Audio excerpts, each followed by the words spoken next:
இப்ப கண்ணை கசக்கிட்டு பார்த்தா அந்த மாதிரி யாருமே இல்ல. ஒருவேளை இது நம்மளோட இல்யூஷன் அப்படின்னு அவனுக்கு தோணுது. அந்த நேரத்துல அந்த சேட்டலைட் போன் அடிக்க ஆரம்பிக்குது.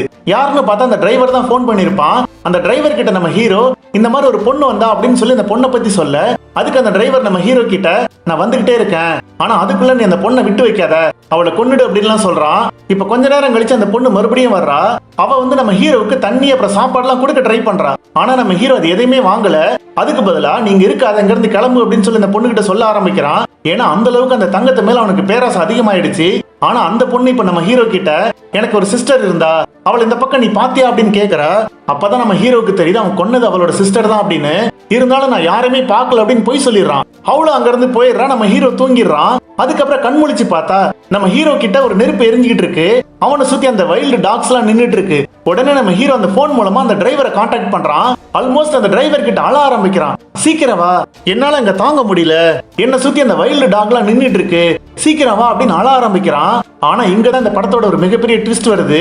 என்னன்னு பார்த்தா அந்த டிரைவர் அந்த டவுனுக்கே போகல. அவன் நம்ம ஹீரோ இருக்கிற இடத்துக்கு கொஞ்சம் தூரத்துல தான் வெயிட் பண்ணிட்டு இருக்கான். அங்க இருந்து ஒரு பைனாகுலர்ல நம்ம ஹீரோ வாட்ச் பண்ணிட்டு இருக்கான். அதுவும் இல்லாம அந்த வைல்டு டாக்ஸ்லாம் நம்ம ஹீரோ அட்டாக் பண்ணி கொல்ற வரைக்கும் அந்த பைனாகுலர்ல பாத்துட்டு இருக்கான். இப்ப அந்த பக்கம் பார்த்தா ரொம்ப வீக்கான ஹீரோ அந்த கோல்டே உத்து பாத்துட்டு இருக்கும்போது அந்த வைல்டு டாக்ஸ்லாம் அவனை அட்டாக் பண்ணி சாப்பிட ஆரம்பிக்குதுன்னு காட்டுறாங்க. இப்ப கட் பண்ணா அந்த ட்ரக் டிரைவர் அந்த இடத்துக்கு வர்றான். அங்க செத்து கிடக்குற நம்ம ஹீரோட பாடியை பாக்குறான். அப்புறம் அவன் கொண்டு வந்திருந்தான்ல அந்த எக்ஸ்கவேட்டரை வச்சு அந்த தங்கத்தை எடுக்கலான்னு போகும்போது கரெக்டா எங்கிருந்து வந்த ஒரு அம்பு அவன் நெஞ்சில குத்துது. அவன் அந்த இடத்துல அப்படியே கீழே விழுறான். நம்மள யார் இந்த மாதிரி அம்பு விட்டு கொன்னது அப்படின்னு சுத்தி முத்தி பாக்குறான். ஆனா யாருமே அவன் கண்ணுக்கு தெரியல. அவன் அப்படியே அந்த இடத்துல கீழே விழுந்து செத்து போயிடுறான். அப்படிங்கிற மாதிரி இந்த படத்தை முடிச்சிடறாங்க. ஆனா அவனை யார் கொன்னது அப்படின்லாம் காட்டல. எனக்கு தெரிஞ்ச அந்த லேடி ஒருத்தங்க வந்தாங்கல்ல, அவங்கதான் கொண்டு இருப்பாங்கன்னு தோணுது.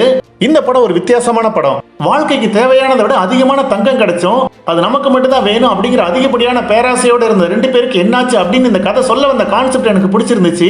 மத்தபடி உங்களுக்கு எல்லாம் என்ன தோணுச்சுன்னு கமெண்ட்ல போடுங்க.